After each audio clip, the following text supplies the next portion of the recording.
Hello and welcome to the program. My name is Michael Finney. Today we're doing something a little different. We're going to look at some hot news in the world of writing, publishing, and authorship. I am joined by three magnificent guests from Raconteur Press. We have, and feel free to interrupt me if I mess up the pronunciations here, Jonah Hayden, Mike Burke, and Sam Robb. Would you guys like to say hello in any order and maybe even give us a little bit of a heads up on your roles or what you do? I'm Jonna Hayden. I'm the production manager for the press. I'm the one who makes them put on pants and actually meet their deadlines and I keep track of all the schedules and everything. Hello, everybody. I'm Mike. My pen name is Spearman Burke, and I'm a writer and editor with Raconteur Press, and also work on a lot of the social media and marketing stuff. And I am Sam Robb, and I am also a writer and sometimes editor for Raconteur Press, and I do a lot of PR and marketing with them. That's the Sam Robb, ladies and gentlemen. That is the Spearman Burke. And yes, she does make us wear pants. Well, I think it's appropriate that people wear pants if you're in a public setting. That's probably appropriate business attire. I don't tell you guys what to do. It's not my company. But for today, let's jump into the conversation. And for me, I think one of the most interesting things that has happened in publishing, top down, let's specify that, is the story that this book with, I might be saying this wrong, Hatchet, I'm not sure. They're French, I think, maybe. I don't know. Anyway, Shy Girl, this book has gotten accusations of utilizing AI to create the editorial, the copy, the words, the story, perhaps. Any thoughts on how this affects the industry, how it affects writers, how you guys are maybe dealing with this as a publisher, as writers yourselves? I have my opinion. I'm happy to share them.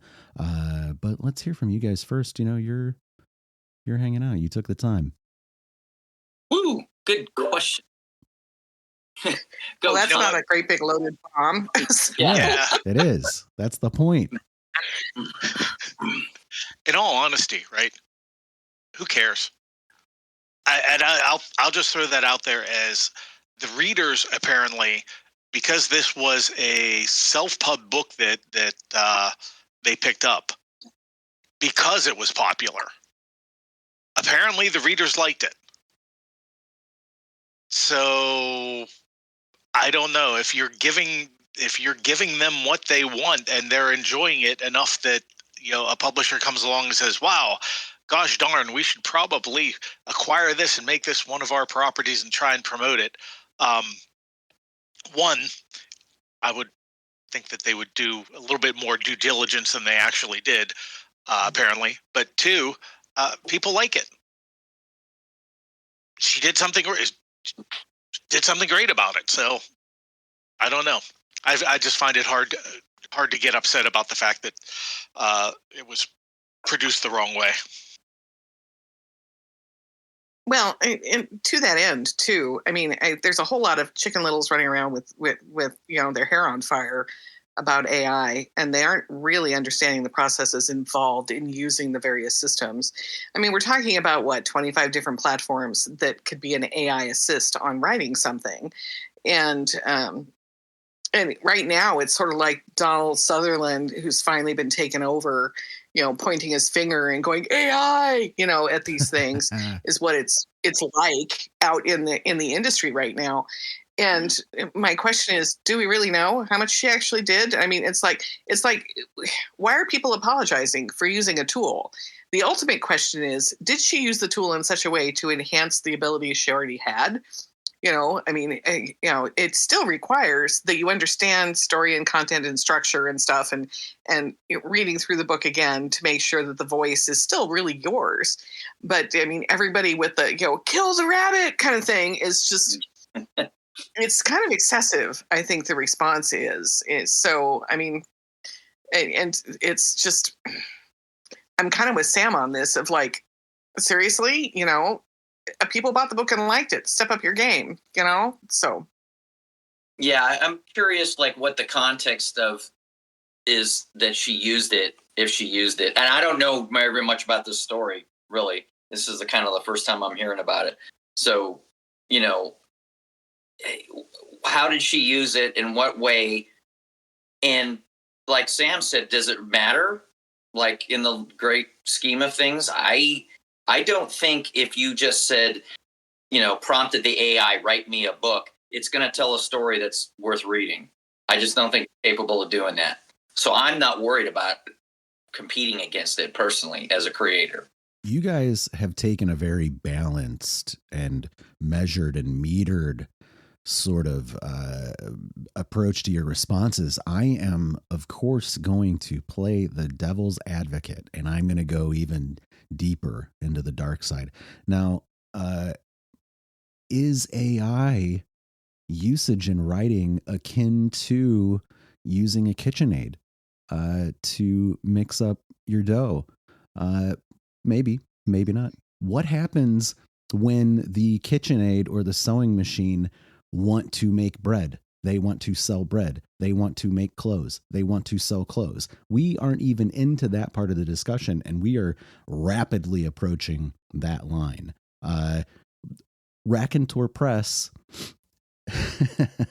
let's say, gets approached from Claude, who wrote a book, and Claude thinks you guys are the perfect house to distribute their pulp novel. Claude being Anthropic's AI platform. What do you think? Are you guys shipping it, or are you passing? Okay, if I may say something, as a science fiction fan and as the PR manager for Raconteur Press, if we could get an actual AI to hand us a novel, I would market the living snot out of that. This is the first actual AI written novel. Yes! Oh! Ha! Take it to the Supreme Court, baby. That's right. We've got but you know what? the first robot. We'd still make it go through. We'd still make it go through structural edit and copy edit to make sure it was a good story. I mean, that's the thing. Yeah. It doesn't get a free pass. So I was like, because AI, I can tell you, is pretty darn stupid in a lot of ways. And, they have a problem with antecedent clauses, and they do descriptive wrong and stuff. So, yeah, they may come to us and say, oh, we've got this great book. It's like, yeah, but can you actually understand how to write? And, still with structural edits and copy edits, because it's going to make mistakes. Yeah, sure. But boy, the PR for that one would be stellar. Here's another side of that is that, and I just shared an article with you guys in the chat. The issue here, partially from a legal point of view, is that work can't be copywritten because it was produced by AI, and the AI is not a legal entity in some sense. I don't know, but that's the verdict. So here's the thing. As David Batterina already published, there's a legal thing. If we took the manuscript strictly as it was written by Claude, as just the straight up AI said, I wrote this, technically, according to the law, we cannot copyright that. However, if we have two humans that go through it on structural editing and copy editing and change it, then it becomes something human produced. The real question is who gets the credit at that point. Well, it gets even more granular than that, Jana. I know it does, but the point here is that, all of this Chicken Little running around, oh my God, this is going to happen stuff is like, well, this is like when word processors came out. I mean, it's a new tool. It's going to affect how everything's done in an industry. So as we work through the tool being used, we will find spots where we have to stop and go, oh yeah, let's think about this a little bit, and oh yeah, let's look at it this legal and see how this works.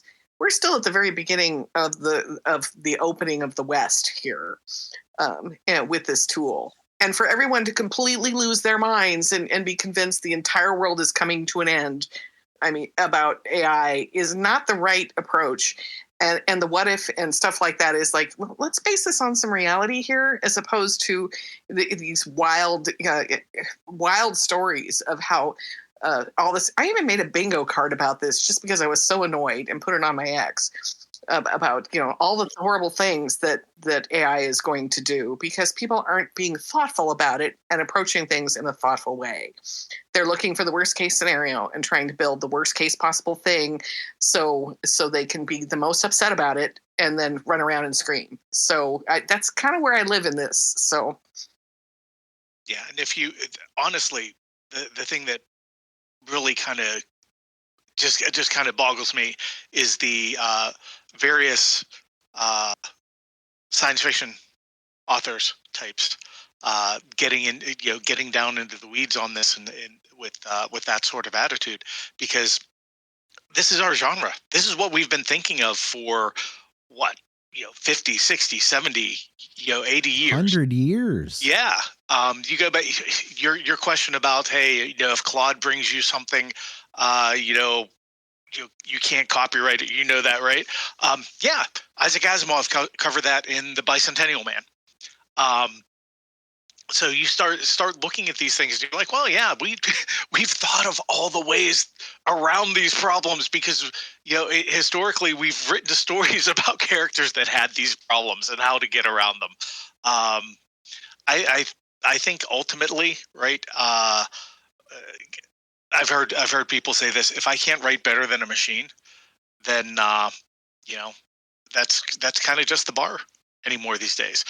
And particularly when you start looking, I've seen some studies that talk about why AI written content tends to go to that kind of corporate, bland, committee written sort of sound to it, because that's exactly what it is. When you train on everything in the world, you end up taking the average of that, and that's all very, that very sort of bland stuff.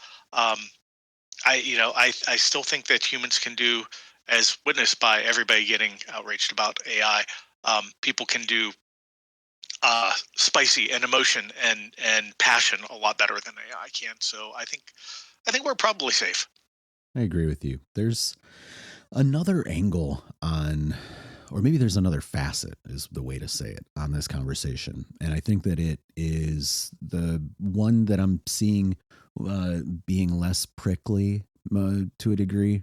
Certainly, I think maybe people are avoiding it with me because I've already crossed the threshold. AI use with covers. And this is something that I've been doing for, 3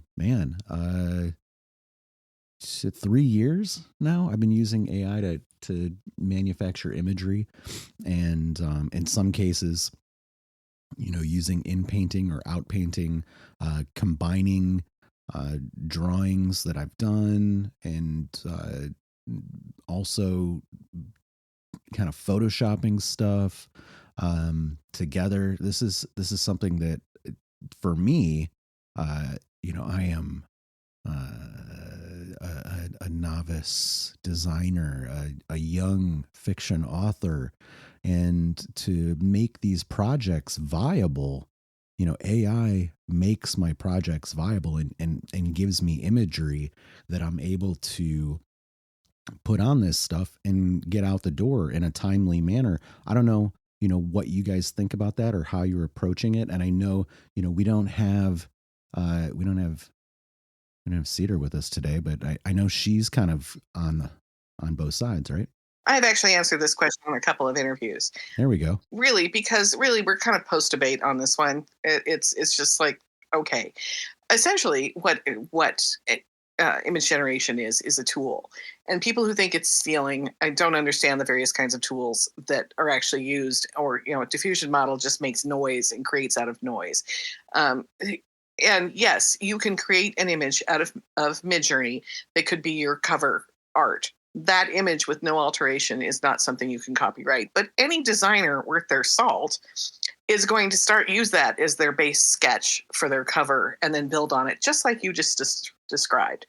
I mean, you still have to have design skills and understand layout and thumbnails and how it, does it hit the right genre notes and everything when you work off a generated image, and then you build on top of that. And that's what Cedar does. And wow, is she great. I mean, I've been trying to get her to do a video of, this is my basic generation, and this is the stuff I'm going to do it, and this is how I lay over the fonts, and this is why this layout matters.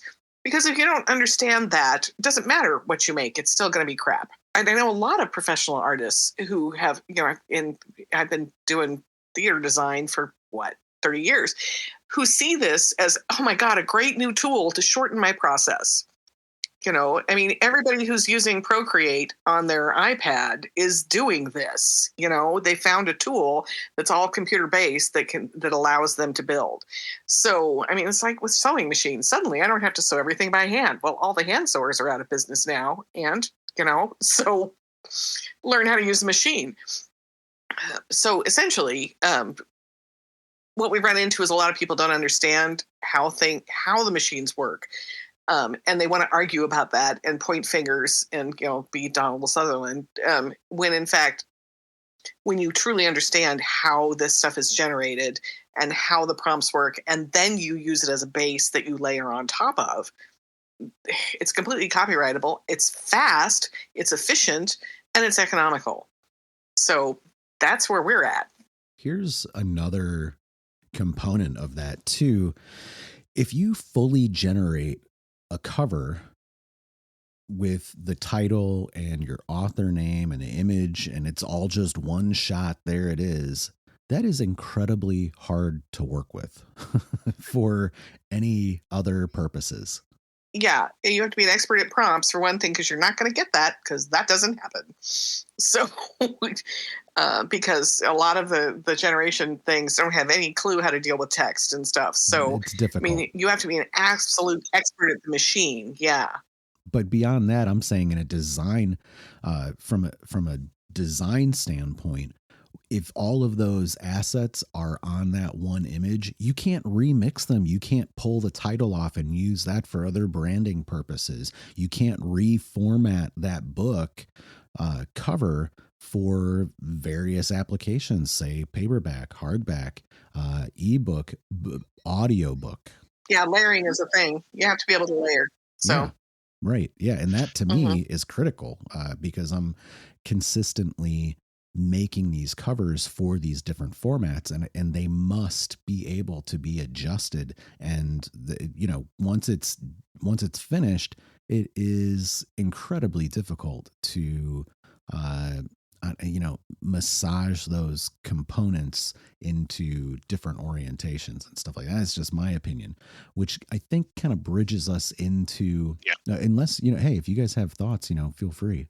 I want to comment. One of my stories along this line, Cedar did a cover. My wife and I did a couple of anthologies, and she did the covers for them.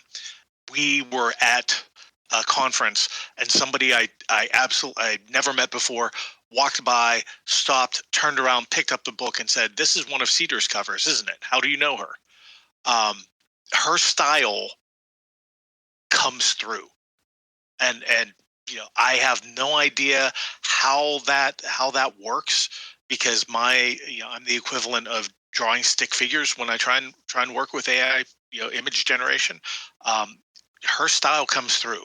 And I've seen other people, David Batterino, when he does stuff, his style comes through. I can look at something and scrolling by, on my X feed, and I'll say, "Oh, that was something from David," and it is. These are tools, and people use them to create. And when they use them to create, their own flavor, their own style comes through. I can't think of any better way to express it than to say that you give a dozen artists the exact same pen, you're going to get a dozen distinct pictures, and it's the same thing with AI tools. Absolutely, yeah. So I know you guys aren't necessarily into audiobooks yet as a company, but certainly we as individuals, authors, and people interfacing with these distribution platforms are making audiobooks or having to be concerned with the rights of AI producing audiobooks. I think it was maybe second half of last year that KDP introduced AI generated audiobooks. Cedar actually experimented with that because we've been part of our issue with not doing audio yet is that we find a lot of the audio services like Audible and stuff to be really predatory with authors. Yeah. Their percentages are horrible in the payment. And really, we're still kind of Wild West there. We've had one group kind of dominating it, but other platforms are beginning to rise and there's becoming other ways to provide that. So we've kind of been in a holding pattern, even though we're researching it. Cedar did a test using the KDP generated voices, and it was terrible. Oof. Even at the best. I mean, she got no good response to it at all. And honestly, I don't think it's doing that well because I don't see a lot of people using it. I mean, a lot of indies are saying, oh yeah, I can just do this. And then finding out that it just doesn't work. It's not good enough. You know, it's like listening to a phone tree when you call your doctor, which is torturous in and of itself. You know, why would you want to do that for a whole book? So I don't know that the AI audio has gotten strong enough yet. I would not be surprised if it's moving that way, but still, it still has so much to learn. So that's kind of where we're at that point. So take it for what it's worth. I haven't played around with KDP, but what I will say on 11 Labs, which I have used, they're high fidelity or high definition voice examples that you can utilize, and they have gotten very, very good. Now they're beginning to become viable. Yeah, those are better for prompting emotion and things like that. That is maybe inconsistent, but it is certainly, in my opinion, a step up from what KDP's doing. Obviously, it's an additional cost, and the licensing and things like that, and distribution. I know there was somebody incorporating 11 Labs into some things, and I don't remember who that was off the top of my head. This stuff sort of comes and goes, doesn't it? You know? Yeah, I mean, we were looking into 11 Labs as well, but there's also, I think, one of the major problems with audio production is it's so expensive. And really, a lot of voice talents are adapting to that market. We've seen quite a few that have moved into the concept of royalty share. That, you know, they bank on the book, you know, that they will share the royalties with you and do a long tail payment as opposed to upfront. So, like I said, the market is shifting in a lot of ways, and we're kind of going, okay, guys, we're going to stand over here and look at all of it and research all of it. But ultimately, the most important thing to us is that we get a fair and equitable payment to our authors. Yeah, that's a reasonable approach. I think it's not going to hurt you to bide your time and monitor the situation. Rob, you posted up an article. My editor told me to lie. What are we looking at? That was an article that showed up on Substack, and it's really interesting. It's a lady talking about how she had the inspiration from the story of Mulan and wanted to write that story essentially in a fantasy universe, and it kind of hit home with me. I'm the father of 3 adopted girls. They were all born in China, and I started reading this. I'm like, oh my goodness, a fantasy version of Mulan. My daughters would love this. This would be fantastic. And then she got into talking about how basically she was told that's cultural appropriation. You can't do that. You need to rewrite it. Which just one boggles my mind. You're a fantasy writer. I'm already writing about dragons and elves and dwarves, right? I think I can probably imagine a fantasy culture, and that's the other thing. This wasn't even like, hey, this is set in ancient China. Like Barry Hugart and The Story of the Stone and his books about Master Li and Number 10 Ox, which are absolutely amazing, absolutely fantastic. If you're listening and you haven't read those, you should go find those and read those. But those would not be able to be written in today's publishing environment because of things like this. And that just, this story in particular was one that just came up, and I am still trying to process just how. I don't think it's unfair to say just how infuriating it is that we would be robbed of tremendous stories because somebody decided to tell an author, yeah, you're not allowed to write that. Well, it just blows my mind. What it was, the author was inspired by Mulan to write a fantasy story set in a fantasy world, right? And because she was white, her editor said, well, you can't say you were inspired by Mulan. That's cultural appropriation. You need to tell everyone that you were inspired by Twelfth Night. So in an effort to avoid the appearance of cultural appropriation, they completely whitewashed the true origin and inspiration of this story, thus culturally appropriating it and saying it was inspired by Shakespeare. Two wrongs making a even worse wrong or something, or one wrong, one right, getting polluted. I don't know. You can't even pull it just apart. Wrong all the way down. Yeah, just wrong. And that's what stunned me about it. Like, you're so desperate not to appear like a racist that you've completely obliterated the true inspiration of this story from the record and compromised your integrity all around. Can you guys give me a rundown of pending releases from Raconteur Press for the remainder of April? All right. For the remainder of April 10th, our latest boys' adventure, Tide Runners, written by, I hope I pronounced her name correctly, Marie-Helene Lebault. It's the latest boys' adventure about a young lad who, again, it's kind of a fantasy alternate world where they transport themselves through the tide pools and go on adventures and a boy's he lost his father to these tide pool devices that travel to different areas, and he goes on this adventure and discovers himself a young boy's action adventure with his friends. That comes out April 10th. Rick Cutler, our boy Rick, as many people may know him, has his debut novel coming out, which is a space cowboy western titled Colt Ostergaard, A Man with a Gun, and that's available for pre-order now, but it comes out in April 23rd. Interview with Rick coming out soon. Oh, nice. Well, I'll let him talk about it then, because we're really excited for this, because he's one of our early authors when we did all of our Space Cowboy anthologies.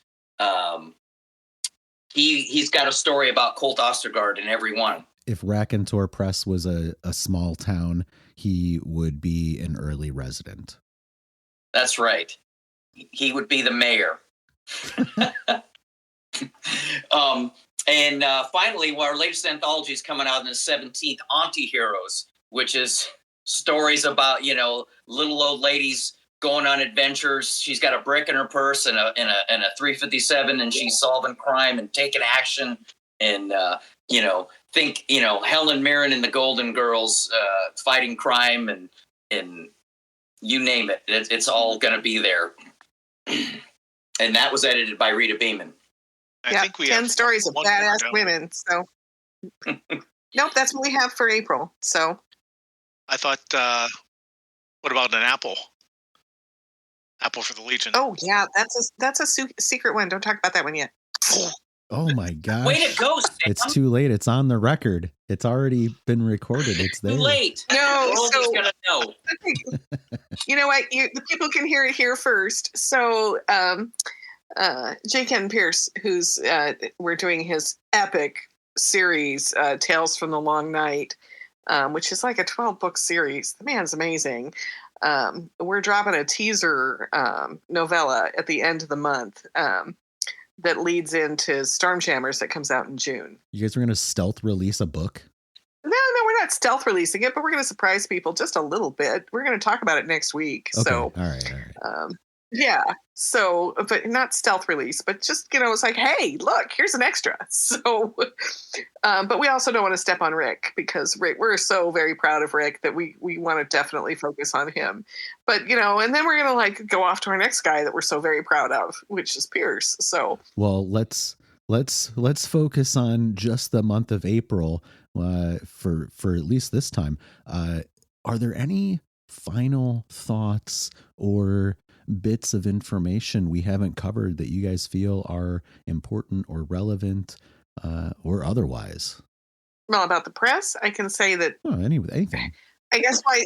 Well, yeah, because it's kind of the Space Cowboys thing is kind of big with us, because we started out doing Malta anthologies, and we were just a bunch of friends doing stuff together, right?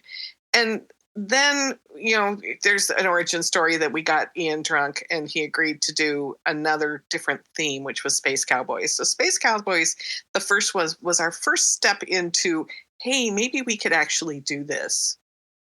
And that was anthology number 4 for us. And 74 anthologies later, and 5 more Space Cowboys, and now a Space Cowboys novel.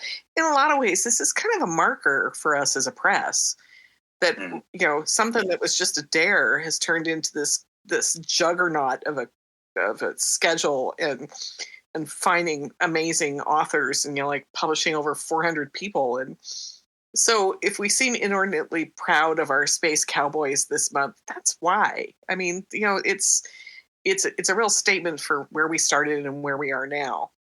Fair and reasonable. Yeah, the fact that this Space Cowboys wasn't the first book Rack Press produced, but it's really almost become the flagship series of anthologies. And I think it says a lot of interesting things, especially in light of the Japanese-American, love fest, right? Hey, Space Cowboys, Japanese-American infusion with some of those anime shows that come out. And, you got Firefly, and the notion that the Western isn't really dead, right? It's just, been ignored by the big publications and the movies and things like that. It's a very exciting and fun genre for us to have helped keep alive, as it were. Love it. Yeah, excellent. Hey, guys, thanks for joining me. I do appreciate you taking the time today to talk about writing, publishing, and authorship news. As always, you guys are a great crew to talk with. And for those listening, if you haven't checked out Raconteur Press, you ought to. No, thank you, Michael. We appreciate it. So, yeah, thanks for having us. It's been great. Appreciate it. Absolutely. This has gone well, and we will talk again before too long.